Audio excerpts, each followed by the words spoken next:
Welcome to my channel Sci-Fi Love Story. Thanks for watching. Please like and subscribe. The station bar was built to erase people. That was Corporal Elias Ward's first thought as he leaned against the counter and stared into a glass of something amber and warm that claimed to be alcohol. The lighting was flat and even, designed to smooth faces and emotions into something harmless. The air smelled faintly of recycled citrus and metal. The music existed only to fill silence, not to be remembered. Nothing here encouraged conversation. Nothing here encouraged honesty. Elias was honest anyway. He was off duty. His armor was locked away in a secure rack 3 levels down, and without it, his body felt oddly incomplete. His shoulders ached with the familiar pain of a man who had spent too many years standing straight for people who never noticed. His knees hurt in the quiet way that promised louder pain later. He took a sip of the drink and grimaced. Whoever invented this, he muttered, should be charged with crimes against morale. A soft sound came from beside him, not quite a laugh, more like someone forgetting they were supposed to stay quiet. Elias glanced sideways, then looked away again. Station bars followed an unspoken rule: acknowledge strangers only when necessary, and never ask questions that might lead to answers. The woman beside him sat with relaxed posture, one leg hooked on the stool rung, fingers loosely wrapped around a clear glass. At first glance she looked human, same height, same shape, but her ears extended slightly beyond her hair, longer and more elegant than human ones. Off-worlder then, probably a civilian, maybe a logistics specialist or some contractor passing through. Someone smart enough to stay quiet. Elias took another drink. It did not improve. "You know," he said to no one in particular, "I don't even hate patrol duty. It's the waiting that gets you. Standing around pretending you're not tired while everyone pretends the galaxy runs on speeches instead of people with bad joints." The woman turned her head slightly, just enough to show she was listening. Encouraged or maybe doomed, Elias continued. "There's something about places like this," he said. "Anonymous spaces. Makes words slip out before you can stop them, like the universe assumes nothing important is being said." The station hummed around them. Distant announcements echoed in 3 languages and one dialect that always sounded annoyed. "And ceremonies," Elias added. "Don't get me started. Full armor, full posture, 0 blood flow. Last dedication speech I stood through, my foot went numb. I had to seriously consider whether losing it would get me reassigned." "That sounds inefficient," the woman said. Her voice was calm, curious, not mocking. Elias blinked, surprised, then smiled despite himself. "Exactly. Efficiency is supposed to be the backbone of the Dominion, but we keep holding events where everyone just stands there looking impressive like it's a resource. And yet people attend," she said. "Because if you don't, someone writes your name down," Elias replied, "and someone else reads that name with a very serious face." He took another sip and sighed. "This is my 3rd mistake tonight." "Only 3, she asked. "You are doing well." He laughed, short and genuine. "Give me time." A pause followed, the kind that could end a conversation or deepen it. Elias felt the silence press in, gentle but insistent. "So," he said, lowering his voice without meaning to, "have you ever noticed how no one talks honestly about her?" The woman didn't answer right away. "About who?" she asked. Elias gestured vaguely upward as if the ceiling hid something more important than cargo rails. "The Queen, Empress Elira. You'd think she was made of myth the way people freeze up. No one ever says anything real, just rehearsed praise and careful silence." "That is how rulers are spoken of," the woman said. "Yeah," Elias replied, warming to the subject now that he'd started. "But it's strange. I've seen her in person, parades, inspections. She doesn't look fragile, she looks dense." "Dense," the woman repeated. "Like gravity has an agreement with her," Elias said, frowning as he searched for the words. Not strong exactly, more like compressed. Like if you tried to move her, the universe would have to negotiate first. The woman's fingers tightened slightly around her glass. Elias didn't notice. And everyone talks about her beauty, he went on. But that's lazy. She's not decorative, she's functional, like someone who was trained never to rest. Honestly, I kind of feel bad for her. Now the woman turned fully toward him. You feel sympathy for the queen, she said. When you say it like that, it sounds treasonous, Elias replied. But yeah, a little, don't tell anyone. She studied him for a long moment, then lifted her glass and took a careful sip.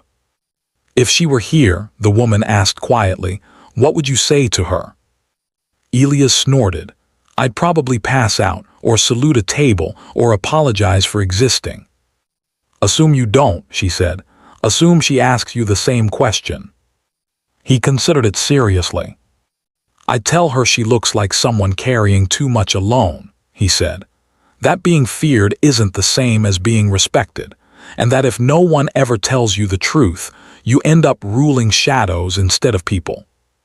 The station announcement chimed overhead, a freighter departure.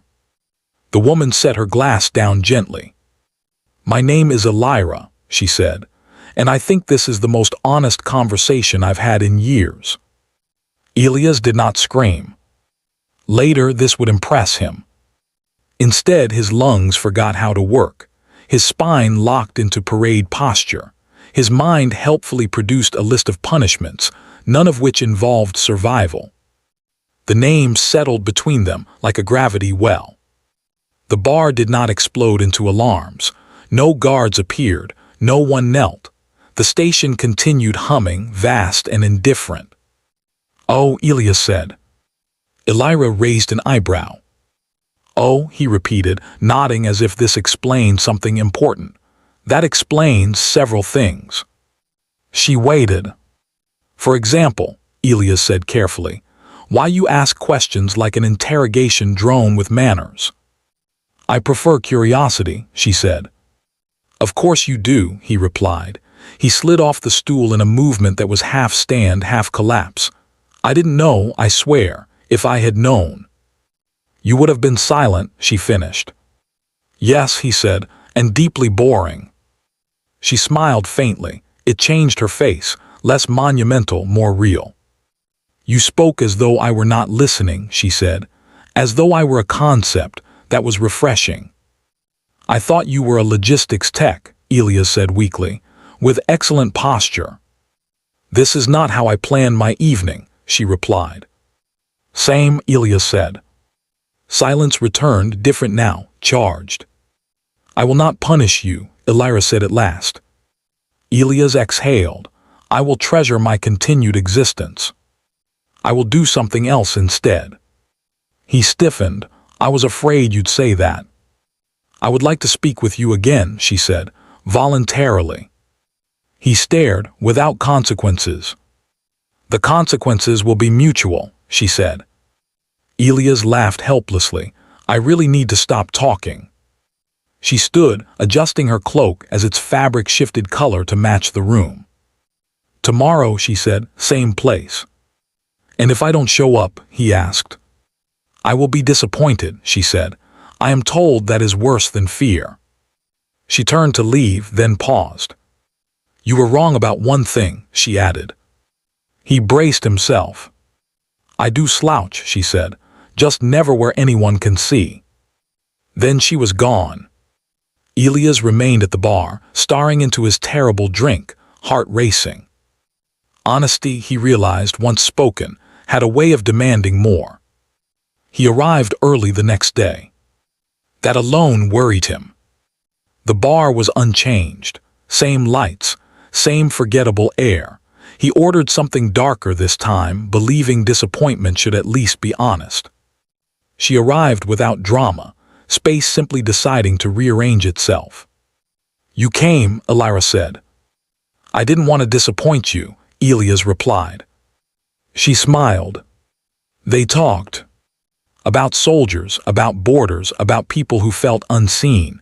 She listened without interrupting, truly listened. By the time she left, Elias understood something dangerous. This was no longer accidental. And somewhere in the vast machinery of the Dominion, attention was beginning to turn. Elias had never been early to anything in his life. Even the morning drills on Starbase 12 were exercises in barely making it on time. Yet here he was, 15 minutes before the bar opened, fingers tapping against the counter, stomach knotted with the anticipation of speaking to someone who had already changed his understanding of life and duty. When Elira arrived, she did not look like royalty. She looked tired. Human tired, which was rarer than anyone in the Dominion could imagine. Her cloak was simple, her hair drawn back to keep it out of her face. And yet, even in plainness, she carried a presence that made the room subtly rearrange itself. Chairs seemed smaller, lights softer. Elias swore the air smelled a fraction better, like oxygen had chosen to linger where she walked. "You came early," she said without surprise. Her voice was calm but precise, like a scalpel cutting through hesitation. "I didn't want to disappoint you again," Elias replied, and he almost laughed at how childish the words sounded.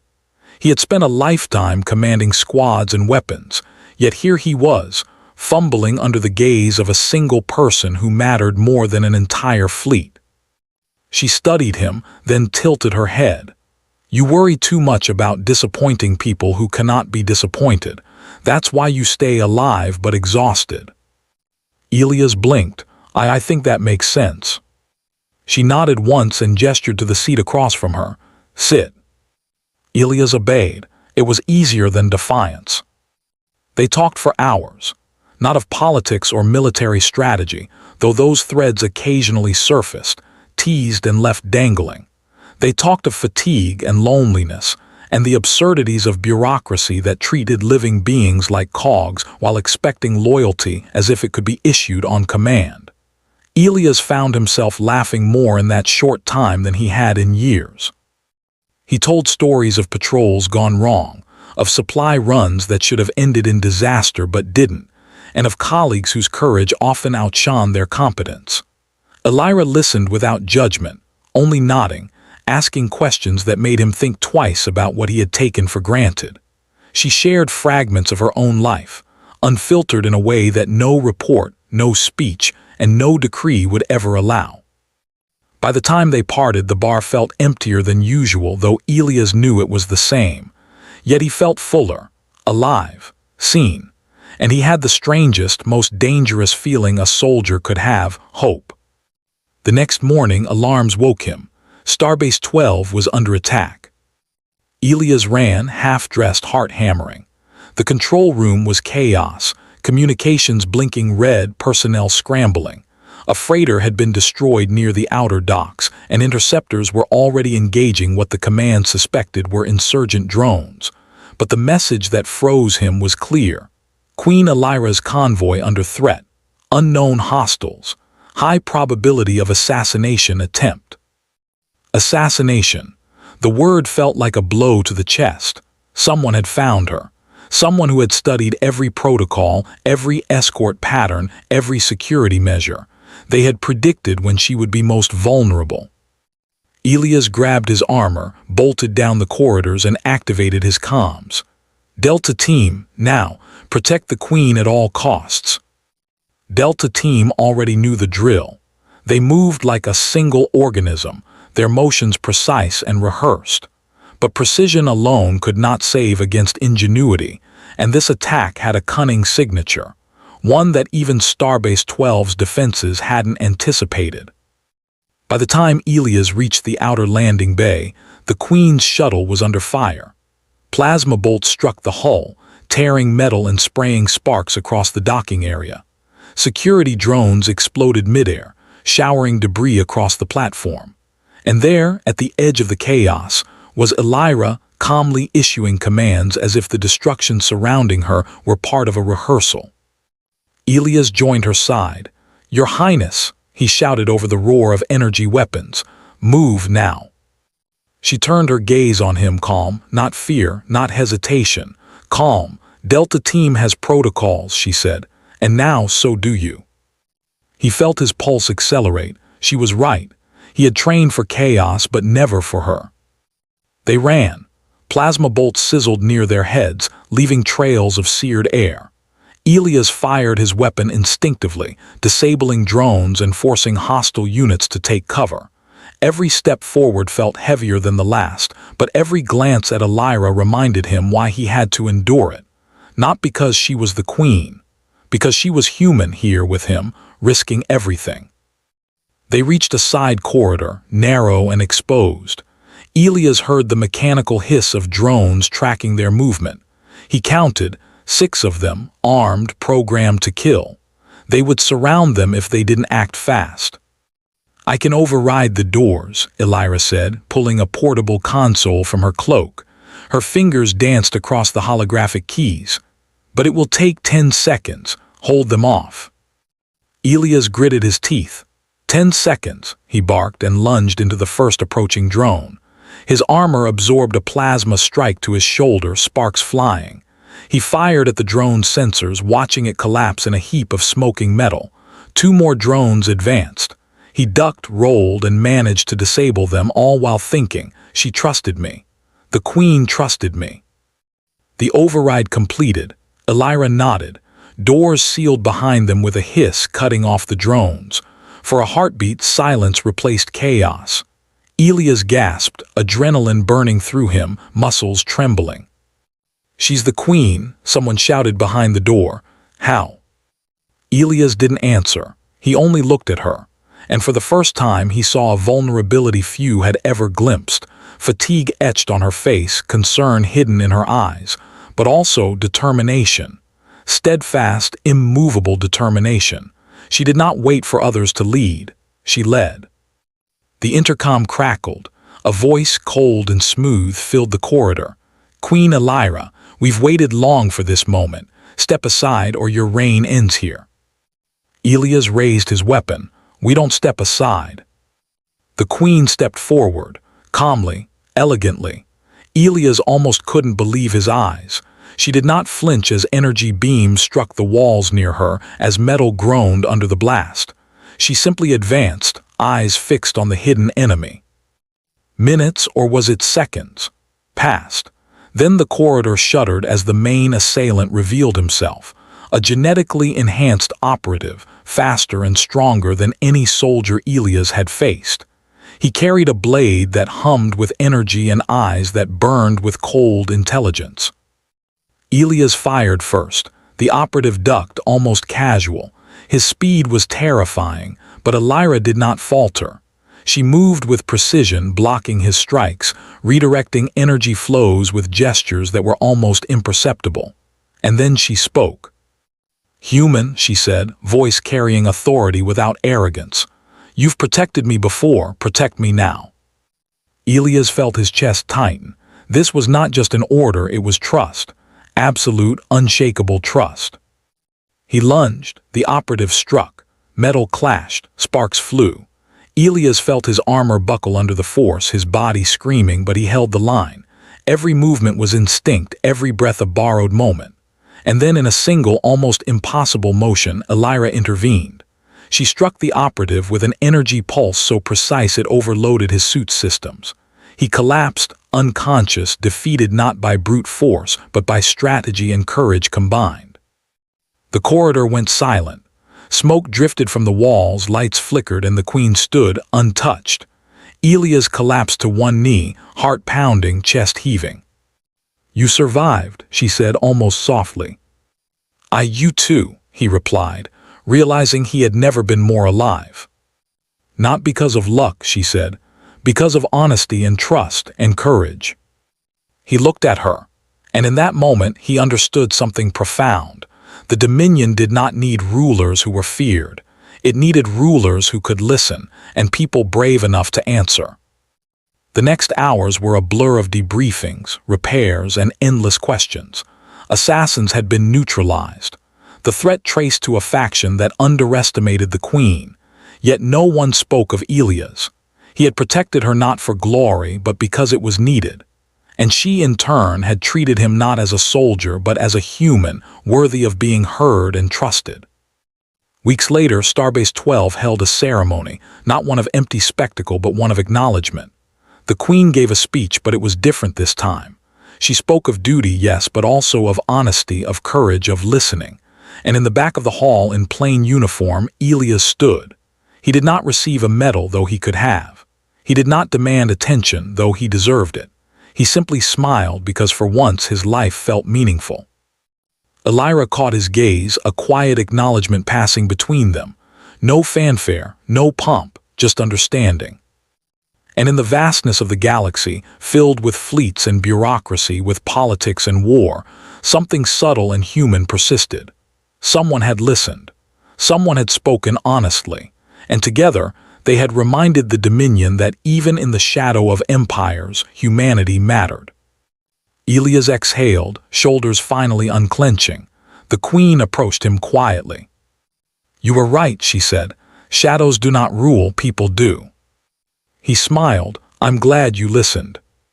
"I always listen," she replied, "especially when someone speaks honestly."